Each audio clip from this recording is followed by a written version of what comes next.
Hey guys, hope you're having a good night here. My Gold Cup prediction was successful. USA lost to Mexico. Mexico won the Gold Cup. Aguirre, the Mexico manager's 11 wins and 2 losses as manager, and Houston is Gamacho under 12. So that has like an 11 wins, 2 loss sequence. They were talking about Raul Jimenez. He was a teammate of Diego Jota while during their time at Wolves, and of course he died in the car crash. And Raul Jimenez, one of his best pals, on Wolverhampton, successfully won the Gold Cup today with Mexico. Not a surprise. It was the United States B team against Mexico's A team. So it wasn't a surprise. Mexico just wanted to field their strongest team, get as much time and chemistry and cohesion as they can before the World Cup. For the U.S. national team, they wanted to use this as a final evaluation period for the remaining spots in its World Cup roster. So no surprises with the Gold Cup, but anyways, the Bucks are not a finished product yet, even though they have Miles Turner to pair with Giannis Antetokounmpo. You have Chris Middleton to replace him. You have a Miles Turner. It's going to make the Bucks a very hard team to get second chance points against, to score in the paint. But that alone is not going to be enough. They're going to have to get some good scoring in its back court. So even though these guys may be good defenders and in their back court, they need a score in the back court. So for me, they're obviously going to target Chris Paul.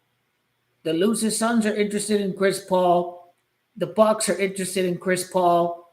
For me, it's either they get Chris Paul or I don't know who else is available. It's either Chris Paul or Bradley Beal. Yeah, he's another buyout option too. He now wants to leave Phoenix. The Suns are trying to rebuild and get rid of Bradley Beal. If you're Milwaukee, you are not done this offseason. Chris Paul is your best option. Chris Paul can put you over the line in a very wide open Eastern Conference. No Tyrese, no Tatum. And Lillard got the ACL injury. He's not on the Bucks, but the point is the East is wide open. You've got some NBA champions on your team. You've got Kyle Kuzma. You've got Giannis. You have Bobby Portis. They won championships.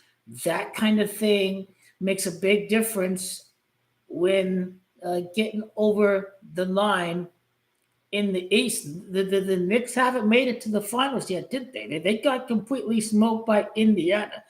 This team was pretty lucky to beat Celtics. Knicks, I don't know what they've been doing this offseason. Have they gotten a center yet? So in the Bucks have really made some noise, but they need a good option in the backcourt. You need a scorer. That's what they need. They need somebody in the backcourt that is going to score and replace Damian Lillard. Bradley Beal was that guy with Washington. Can he stay healthy? Blah, blah. Can he find a commitment? That's the thing. That's the Bucks have to make a move. They have to be somewhat in a desperation mode. Otherwise, if they can't get one of these two guys, if they can't get a good option out there in their back court, that this is not going to be enough to win the East. But I do think they will make another move. And I do think they will shore up the back court through Chris Paul, Bradley Beal, or another option not on top of my head that I am not aware is available. The Bucks have to make one more move. It's one of the two players. One of the two players. I think it's either one of these two players is going to join the Bucks. Turner, Giannis, a Bradley Beal, or Chris Paul. Now you're talking.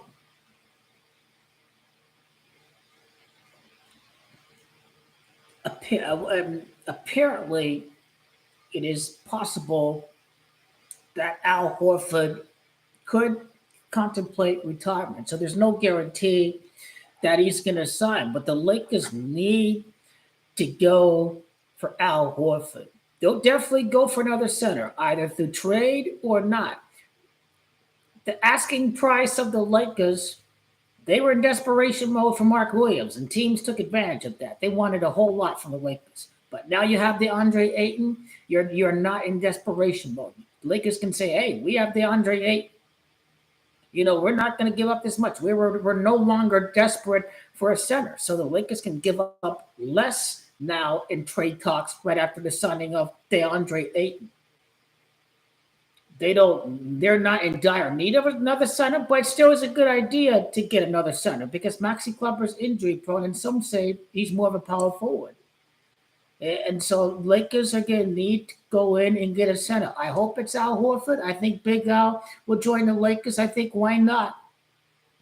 The Warriors are there. The New York Knicks are there. There are other suitors for Al Horford. Or if the offer is not right for 1 or 2 more seasons, he may be ready to retire. If it ain't the right offer to continue playing. So I fully expect the Lakers to get another center because you're now dealing with the Milwaukee Bucks. They know this matchup going to happen if the Lakers specifically get another center because they know Miles and Giannis, they need as much help inside as they can. And this is a simple formula. McGee and Dwight Howard. This is a no-brainer for the Lakers. Get that center, complete the roster. If you have to get rid of Goodwin and Koloko, find some upgrades, upgrade roster as much as we can, then go get it done. But LaRavia is a sniper. This guy's a quiet killer. This guy's elite defender. He creates his own shot. He does far more than DFS at a fraction of the price the Lakers would have paid for DFS. They are getting a bargain. Lakers were surprised Jake LaRavia was available to the Lakers. The Kings wanted to keep Jake LaRavia. It's the whole NBA's loss. It's his third different team in the last 3 years, and his 2 prior teams now regret letting him go because some things don't pop up in a stat sheet. It's about reading the game and anticipating passing lanes. And this is the thing that makes him really good. And this is how he creates turnovers. You need high IQ basketball players. How do you think the Spurs won? They didn't have the most athletic players with Popovich. They had the smartest players who can play cohesive together. This is what J.J. Redick in LA is going to do.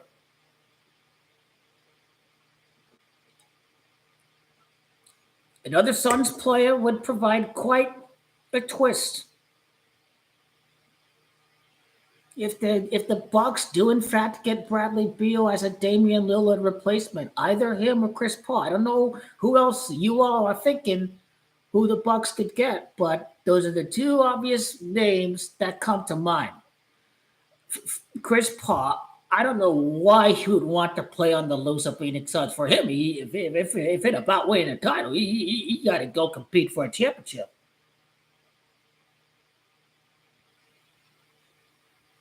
He's just playing for a check. He's playing on the loser Phoenix Suns. I think it's about his dignity and his sense of self-worth at this point, how others perceive you.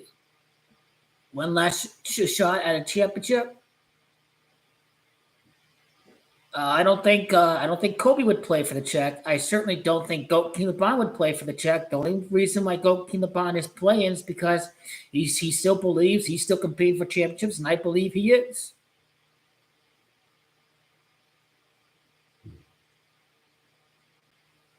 Oh, I just can't see how my Suns are going to win a fucking championship. I don't see how they're going to win a fucking championship. They deserve it more than any fucking team out there. We do. We had one of the best 4 records up to 2010, one of the best run organizations in all of basketball. They got screwed by the refs. Tim Donaghy, 2007, against the Spurs. Spurs got away with bloody murder. The Suns got screwed by David Stern. That team should have won the championship over the Cavs in 2007. We were screwed out of a championship. I don't know. I don't know where this team is going. Hopefully, be legendary. Hopefully, the script comes true. Be legendary. Devin Booker waits it out, sticks it out, suffers, whatever, but finds a way to get it done before the end of his career. Why can't D Book have his be legendary moment to stay on the loser Phoenix Suns, to get that championship at 37, 38, 39, 36, however, how old he'll be? It's a great script. Suns are the winningest team in basketball without a championship. You can't name one other team that has won so much that hasn't won a championship. That's won playoff and it's won playoff series. That's been the NBA Finals. Suns been in the finals 3 times. They've been to the semifinals, conference finals. With Charles Barkley. In 1970, they lost against the Celtics. This team deserves it. But Suns are not going to make the playoffs. There's too many good teams out there. Suns going to miss the playoffs again.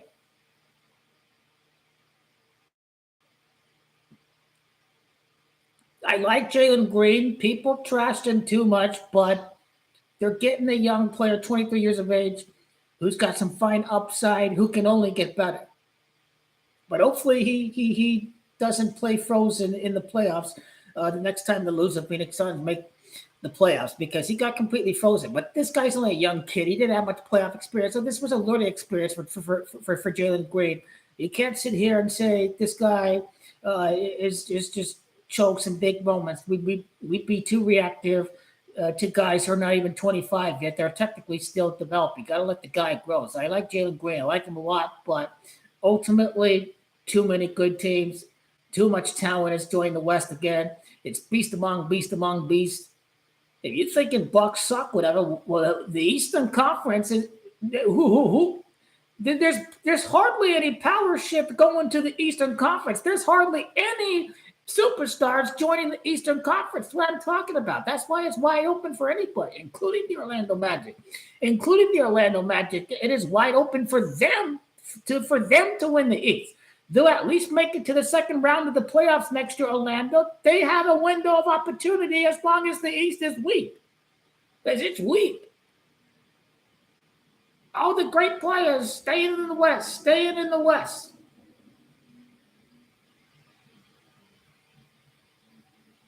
3-1 Padres, Texas Rangers. They never have 2 games on Sunday night. I wonder why. It's kind of weird how usually they have all the games played during the day on 4th of July. They had lots of night games, whatever. It's like win or lose or whatever. I guess they had the post-game fireworks, when the game ends at 10 o'clock, whatever. That's probably why they had all the night games, because I think they're doing fireworks at the ballparks, I think. Your ticket comes with the fireworks show, whatever. That's why we've seen so many night games on the 4th of July this year. They probably did planning the whole post-game fireworks kind of thing. So I noticed that. They usually be all during the daytime on 4th of July. I noticed it changed this year.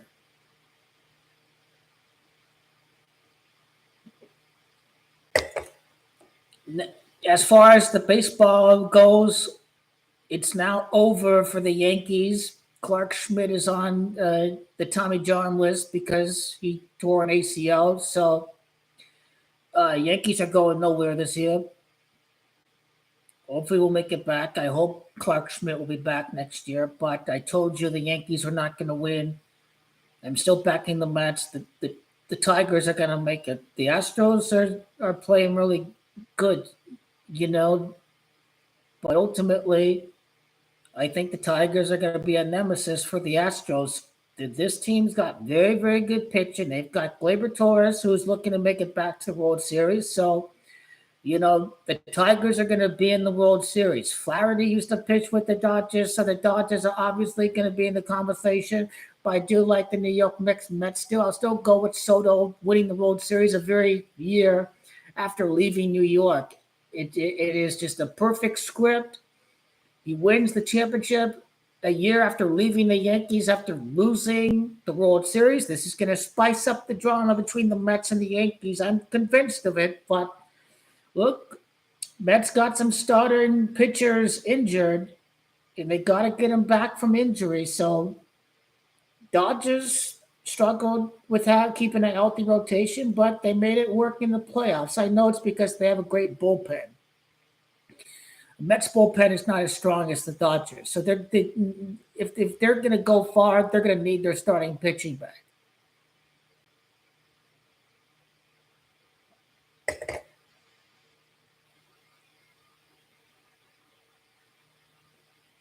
But again, this kind of reminds me of the NBA where your big market Mets, Dodgers, Phillies. It seems like the National League is so stacked, and then your elite pitching of the San Diego Padres. In the American League, it seems like it's a little bit easier. The Astros look like they're going nowhere, unfortunately.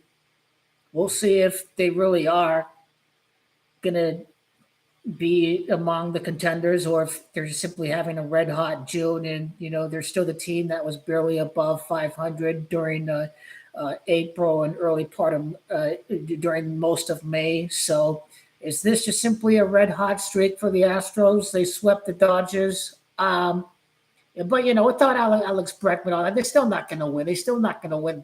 The Tigers will beat them again. AJ Hinch's going to beat them again.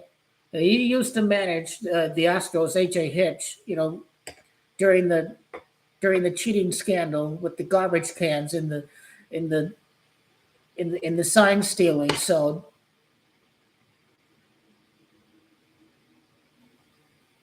also Yankees, they didn't have to play the Tigers last year, and the Tigers always have the Yankees number, so they're not even guaranteed to play Detroit or Houston. I think if it's really a lost season for the Yankees, they're going to avoid playing the Astros, I hope. Or they could lose against the Astros, the Yankees, and they play again next year. Yankees beat the Astros and Garrett Cole, and they win the championship. 17 years later, they beat Ohtani and the Dodgers next year in the rematch against the Dodgers.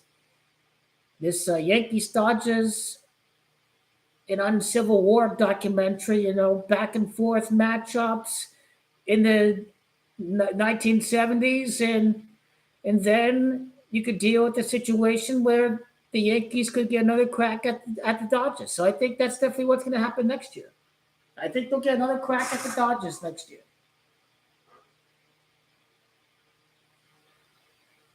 They'll play in the World Series against each other 2 out of the past 3 years. The Yankees will play the Dodgers next year, but it's the Tigers that are going to make it this year.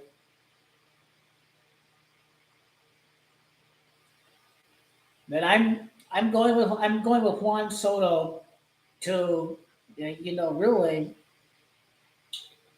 he's going to humiliate Yankee fans. This is humiliating when you lose the World Series and you go to your crosstown rivals. In the very first year, they win the World Series.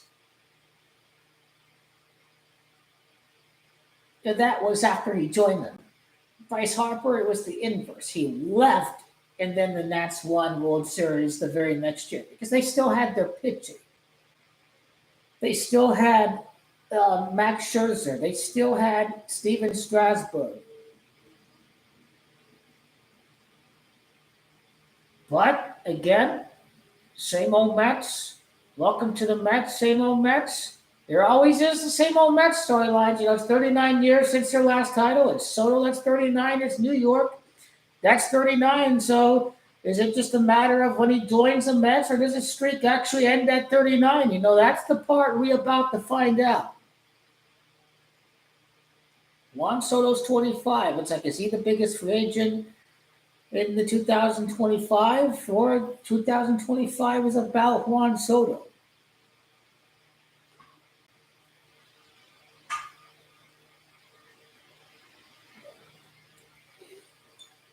Well, yeah, I know South America is going to win it because it's either Pele's team or it's the GOAT that wins the World Cup after Pele's death. The next World Cup is connected to Pele's death. Argentina are going to win this World Cup. In my view, there's no doubt about it. It's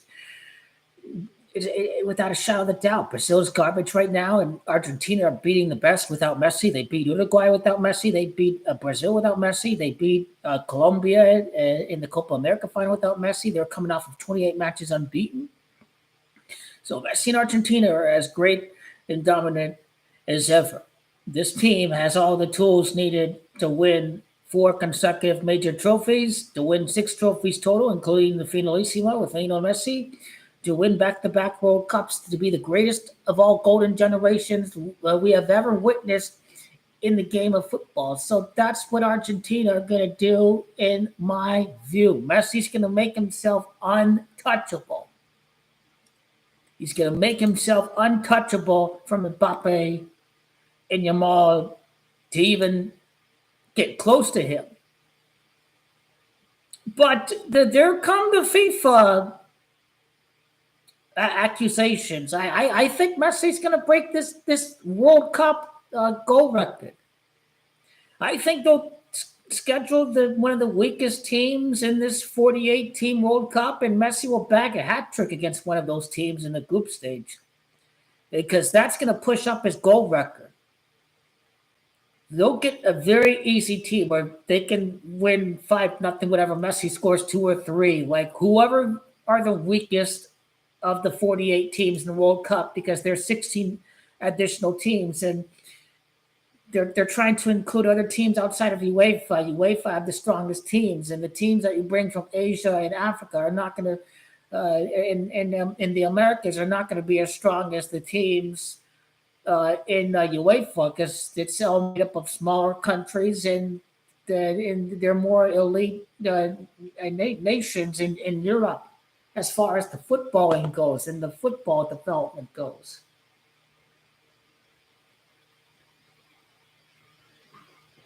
Yeah, he is the GOAT. The greatest player ever is going to win the first World Cup since 1962. Diego Maradona, 62. North America, 62. Messi's going to get it done. They don't need to win around Messi. They have won without Messi. They know how to win in a myriad of different ways. They're not solely dependent on Lionel Messi. That's what makes Argentina dangerous, destructive. They know how to suffer. They know how to play good possession football. They know how they know how to mentally persevere through those suffering moments that we've seen against the Netherlands and against Ecuador, against France. And they almost came back. They had to hold on against Australia, penalties against Colombia in the 2021 Copa America. They had to hold on against Brazil. They couldn't make it 2-0. They won the final, 1-0. Of course, not allowing Colombia to take advantage of Messi getting injured. And, Argentina have gone through many moments where they know how to hold on by the skin of their teeth. So that's what makes them very, very, very dangerous. We are under a year away. This Mickey Mouse glorified FIFA Club World Cup, it's a joke. Nothing compares to the actual World Cup. And that's what people are waiting for next year.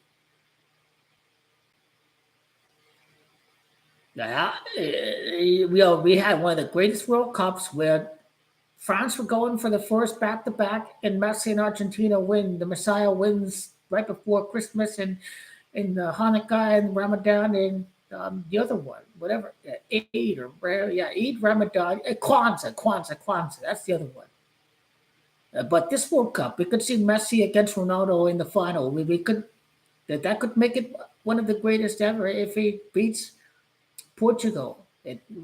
One of the teams they haven't faced off yet in competitive match from UEFA for Argentina for Messi is England and Portugal are the two main ones. Hopefully, we play Germany in the round of 16 or the round of 32, get some revenge against Germany, and then I wonder if Team USA will play Argentina, because Team USA played Brazil in 1994 on the 4th of July. They lost, but they played the eventual champion Brazil.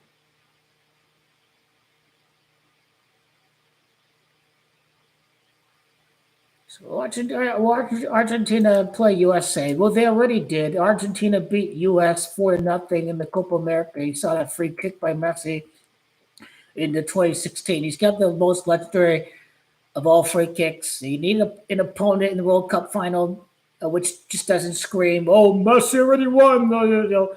If England's in the final, they'll be like, "Oh, he's not losing to England." But then if you have Portugal, then then they'll be like, whoa, Ronaldo in Portugal, I could do it. So Portugal is going to be the most suspenseful opponent for Argentina. That's why Argentina Portugal, I think is the final. But of course, it's all up to FIFA, and they set this. Only they know the script. They know who's playing in the final before it even begins. They already picked France and Argentina in 2022. In 2026, I believe they've got Argentina against a particular team there, the team that Messi hasn't played yet. Who's the best of the best he hasn't played yet is Portugal and these PSG players. Messi revenge against these Portuguese PSG players who beat us Inter Miami. How about that?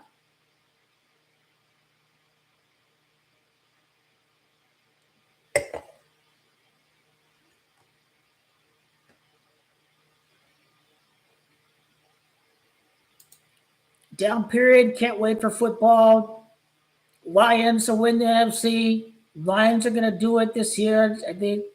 They've said it's been 67 years without a championship. It'll be 68 years. They always like having these championships end around 68 years. So the fact is, the Lions will be in there. There's a couple great matchups. The Cat Tiger game, Lions Bengals. There's Lions Bills. Who's going to end the drought? There are a couple intriguing possibility. This leaves us Bengals Lions and Bills Lions are the two best matchups. If you have the Lions in the Super Bowl, it's got to be one of those two teams.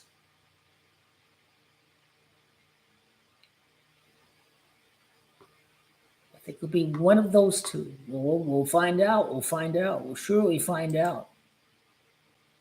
Good night. Good night. The coverage continues. I did a Club World Cup semifinal vid. I correctly called Mexico to win the Gold Cup. I already did this Scudetto for next year. I'll make up my mind about the Premier League and La Liga, but with all the stuff happening with the Club World Cup, there still is a transfer market. Do a summary of NFL free agents, new teams, summary of the NBA free agency, new teams, this kind of thing. I did correctly predict Aaron Rodgers to join the Steelers, and he is on the Steelers. So I made that video a while back, Aaron Rodgers to join the Steelers. And then we must keep our eyes on the big matchups and week 1 of the NFL season. Is it fucking Sunday yet? Is it fucking NFL Sunday yet? We can't wait for that.